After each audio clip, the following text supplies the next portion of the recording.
शिवाजी महाराजांच्या पूर्वजांची माहिती तुम्हाला शहाजीराजे आणि मालोजीराजे इथपर्यंत माहीत असेल, परंतु त्या आधीचा इतिहास फारसा तुम्हाला परिचित नसेल. शिवाजी महाराज स्वराज्य स्थापना करण्यापूर्वी त्यास अनुकूल असे वातावरण महाराष्ट्रात कसे तयार होत गेले, तसेच प्रामुख्याने 5 शाह्या उदय पावल्या त्या विषयीही या लेखात जाणून घेऊया. या शाह्या उदयास येण्याआधी महाराष्ट्राची घडामोड कशी झाली याचा देखील आढावा यात आपण घेणार आहोत. लेख मोठा झाला आहे, त्यामुळे शहाजीराजांची माहिती मी इथे दिली नाही.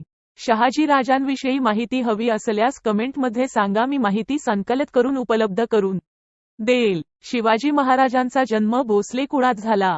या घराण्याचा मूळ पुरुष सुजनसिंह हा उदयपूरच्या शिसोदे राजघराण्यातील असून तो इ.स. 1334च्या सुमारास आपले भाग्य अजमाविण्यासाठी उत्तरेतून दक्षिणेत उतरला व बहामनी घराण्याचा मूळ पुरुष हसनगंगू याच्या पदरी त्याने चाकरी पत्करली. हसनगंगूचा पाडाव करण्यासाठी बादशहा महम्मद तुघलक याने दिल्लीहून इ.स. 1346 मध्ये दक्षिणेत स्वारी केली. त्या दोघांमध्ये झालेल्या संग्रामात सुजनसिंह व त्याचा मुलगा दिलीपसिंग यांनी मोठा पराक्रम केला. इ.स. 1347 मध्ये हसनगंगूने अल्लाउद्दीन बहमन हे नाव धारण करून गुलबर्गा बहामनी राज्याची स्थापना केली. तेव्हा त्यांनी सुजनसिंहास देवगिरी प्रांतातील 10 गावे जहागीर देऊन मोठी सरदारी दिली. पुढे बहामनी राज्यात सुजनसिंहाचे कुटुंबाचा उत्कर्ष होत गेला. सुजनसिंह इ.स. 1355 मध्ये मरण पावला. त्याचा पुत्र दिलीपसिंग कुटुंबप्रमुख बनला. दिलीपसिंहाचा पुत्र सिद्धजी हा कर्तबगार होता. त्याने बहामनी सत्तेच्या रक्षणार्थ प्राणखची घातले. त्यांचा पुत्र भैरवसिंह उर्फ बोसाजी यांच्या पिढीपासून या घराण्यात भोसले हे उपनाव रूढ झाले. बोसाजीचे वंशज ते भोसले, राणा कर्णसिंह आणि शुभकृष्णसिंह हे बोसाजी पणतू. 1469 साली बहामनी वजीर महम्मद गवान याने दक्षिण कोकण जिंकण्यासाठी लष्करी मोहीम हाती घेतली. कर्णसिंह आपल्या भीमसिंग या पुत्रासह या मोहिमेत सहभागी झाला होता. कोकणात उतरत असताना मार्गात खेळणा उर्फ विशालगड हा किल्ला लागला. तो घेण्यासाठी बहामनी फौजा प्रयत्नांची शर्थ करू लागल्या, पण सह्याद्री पर्वताच्या बिकट रांगेतील हा दर्गम किल्ला सहजासहजी हल्ला करून जिंकता येण्यासारखा नव्हता. बहामनी फौजेचे सर्व प्रयत्न संपल्यावर कर्णसिंह व भीमसिंग या पितापुत्रांनी एक अभिनव युक्ती लढविली. त्यांनी घोरपडीच्या सहाय्याने कडा चढून किल्ला हस्तगत केला. किल्ल्यावरील लढाईत राणा कर्णसिंह दारातीर्थी पडला, पण त्याच्या प्रयत्नाने दक्षिण कोकणाचे प्रवेशद्वार असलेला खेळणा किल्ला जिंकला गेला. म्हणून बहामनी सुलतानाने कर्णसिंह व भीमसिंग यांचा गौरव करून भीमसिंहास राजा घोरपडे बहादर हा किताब व मुधोळ आणि त्यांच्या जवळची 84 गावे जहागीर म्हणून दिली. सन 1469 त्या वेळेपासून भोसले वंश शाखेस घोरपडे हे नाव प्राप्त झाले.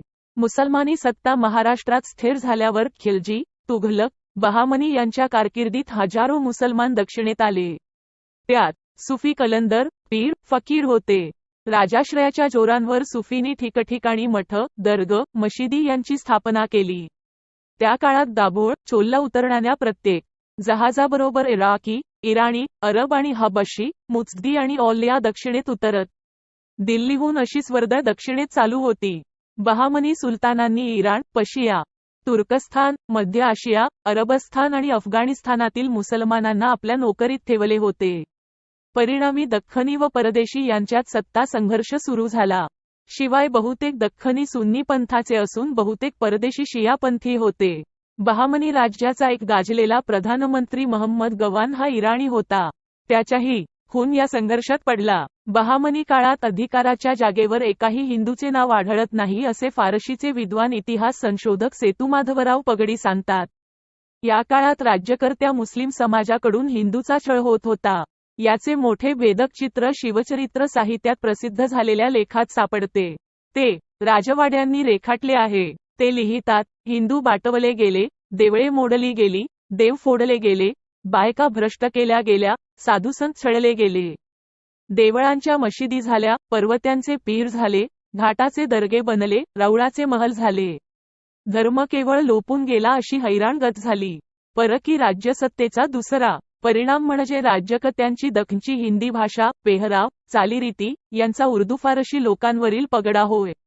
इजार, चाव, दाढी, गोवापाडा आणि बोली यांचा अधिकाधिक शिरकाव हिंदूच्या दैनंदिन राहणी होत गेला.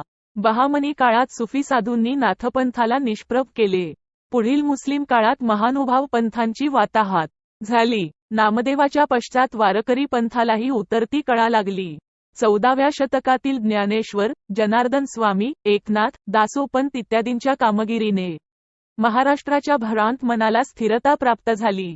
15व्या शतकांत गुरुचरित्र, 16व्या शतकांत एकनाथी भागवत आणि भावार्थ रामायण हे ग्रंथ महत्त्व पावले. कोकणपट्टीतील पोर्तुगीजांच्या उच्छादामुळे नवीन संकटाची भर पडली. तरीही शाह्यांच्या आपापसातील लढाया, त्यांच्या दरबारी दक्षिणी, परदेशी शिया व सुन्नी या भेदांनी सत्ता स्पर्धेत भर घातली. त्यामुळे मराठा सरदारांना व मुत्सद्यांना डोकेवर काढण्यास चांगली संधी मिळाली. मोरे, मोहिते, घोरपडे, घाटगे, जाधव, भोसले अशी अनेक मराठा घराणी पुढे आली. बहामनी राज्य अस्तास गेल्यावर त्याच्या जागी 5 शाह्या उदय पावल्या. त्या अशा: 1. विदर्भाची इमादशाही 1484 ते 1574, संस्थापक फतेउल्ला इमादशहा. विदर्भ या बहामनी राज्यातून फुटून आपले स्वातंत्र्य घोषित करणारा पहिला प्रदेश होय. इमादशहा हा मूळचा कर्नाटकातील ब्राह्मण असून त्याने इस्लाम धर्माची दीक्षा घेतली होती. सन 1574 मध्ये अहमदनगरच्या निजामशाहीने इमादशाही राज्य जिंकून विलीन केले. 2. विजापूरची आदिलशाही 1489 ते 1686, संस्थापक युसुफ आदिलशहा हा मेहमूद गवांचा जॉर्जियन गलाम असून स्वकर्तृत्वाने उच्च पदास चढला. हा तुर्कस्थानातून आला होता. 3. अहमदनगरची निजामशाही 1490 ते 1636, संस्थापक मलिक अहमद हा दख्खनी मुसलमान असून मूळचा हिंदू होता. त्याने इ.स. 1490 मध्ये जुन्नर येथे राज्य स्थापिले. सन 1494 मध्ये त्याने संरक्षणदृष्ट्या योग्य म्हणून जुन्नरहून अहमदनगर, मूळ नाव अंबानगर, येथे आपली राजधानी नेली. 4. गोवळकोंड्याची कुतुबशाही 1512 ते 1687, संस्थापक कुली कुतुबशहा हा इराणी असून शिया पंथाचा होता.